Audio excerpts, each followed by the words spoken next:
Le Salon du Livre, désormais nommé Livre Paris, revient au Parc des Expositions de Paris Porte de Versailles de jeudi à dimanche de cette semaine. Alors, quelles sont les nouvelles tendances? Pour en parler, Michael Daon, cofondateur et PDG de Bookin, est avec nous. Bonsoir.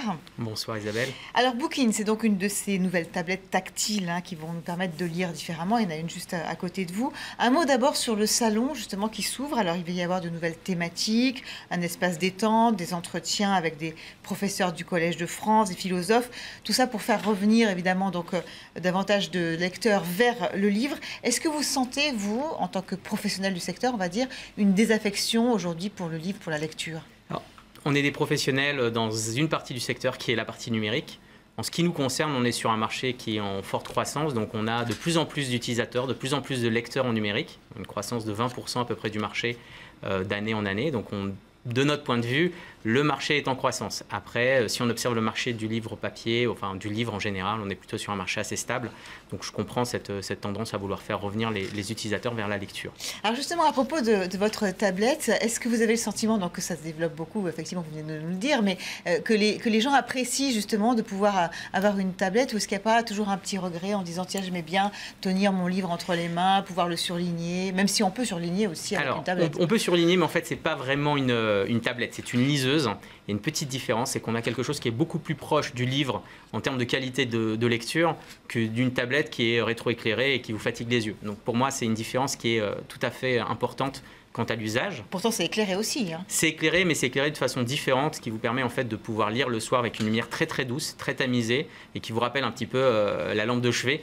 Donc c'est plutôt très agréable, et c'est comme ça que ça a été conçu. D'ailleurs, c'est ça l'intérêt des liseuses par rapport aux tablettes, parce que certains disent pourquoi on ne ferait pas tout sur une tablette? Non, la liseuse fait son job, c'est-à-dire nous faire lire, et elle le fait plutôt bien en général. Exactement. En fait, quand vous regardez les temps de session de lecture, c'est-à-dire quand vous regardez combien de temps vous êtes capable de lire sur une tablette et sur une liseuse, sur une tablette, vous êtes à peu près à 5 minutes. Sur une liseuse, vous pouvez dépasser la demi-heure, voire l'heure. En fait, vous pouvez vraiment avoir une vraie lecture comme sur un livre papier.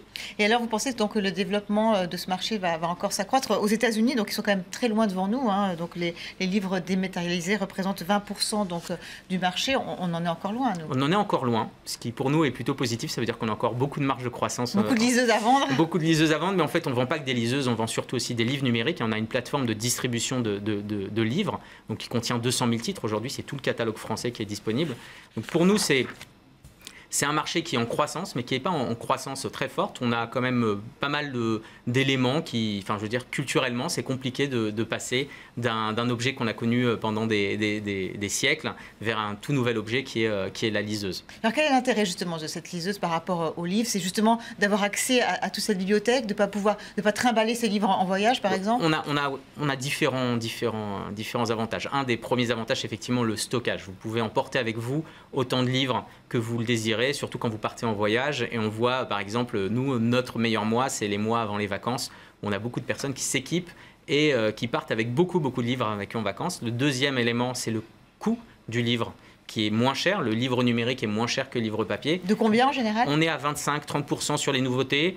Le seul point faible, c'est sur les poches, où on est au même prix, en poche et en numérique. Mais dès qu'on est sur les nouveautés, vous les avez aussi en avance de phase et vous les avez directement. C'est-à-dire que si vous avez le dernier After qui sort, vous pouvez le télécharger exactement à la minute où il sort.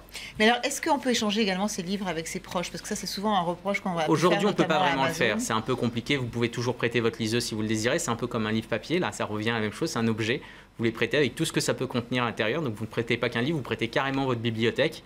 Mais sinon, d'un point de vue purement échange de fichiers, c'est un peu compliqué aujourd'hui. Alors, il y a donc du confort de lecture, même quand on est au soleil, donc l'éclairage s'adapte. Est-ce qu'en revanche, on n'hésite pas peut-être justement à emporter un objet quand même électronique sur le sable, près de l'eau? Est-ce qu'il faut s'acheter une liseuse qui soit justement étanche? Nous on ne le pense pas aujourd'hui. Nos produits sont utilisés pendant l'été très souvent. On a beaucoup de retours utilisateurs par rapport à ça. Donc, on n'est pas vraiment obligé de faire des produits complètement qui peuvent aller dans l'eau. Nous, aujourd'hui, on est sur des produits très standards et qui fonctionnent tout à fait bien pendant vos vacances. Oui, parce que les liseuses étanches, ça finit par être un vrai budget. Parce que donc, les gammes de prix sont assez larges aujourd'hui. Donc, pour donner une idée, votre liseuse, elle est entre combien, la liseuse, elle oscille entre 59 et 129 euros.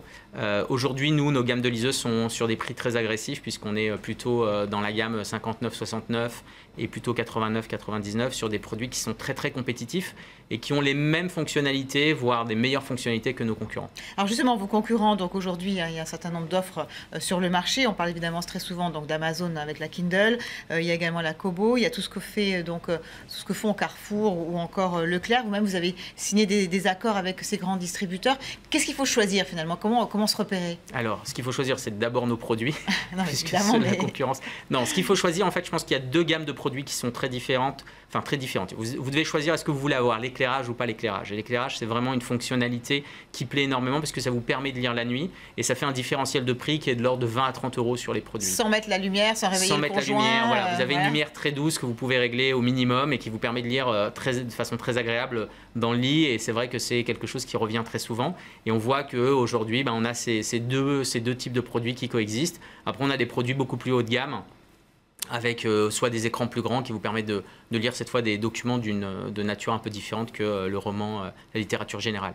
Donc pour se repérer simplement, donc il y a l'éclairage et il y a autre chose, donc la taille? Non, aujourd'hui sur la taille, vous avez en gros des produits qui ont la taille d'un livre de poche, ce qu'on appelle des 6 pouces, ils sont 6 pouces de diagonale. Et sinon après, vous avez des produits qui sont un peu plus grands. Nous, on propose un produit de diagonale 8 pouces qui vous permet de lire cette fois des documents de type PDF.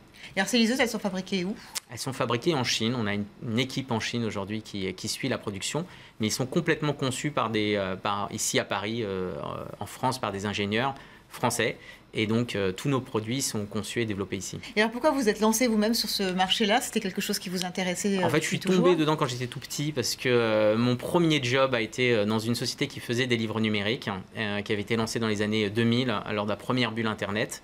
Et c'est vrai que ça avait été un flop à l'époque parce que c'était beaucoup trop tôt sur le marché. Je me souviens qu'à l'époque, on essayait de convaincre les gens qu'on pouvait lire sur tablette.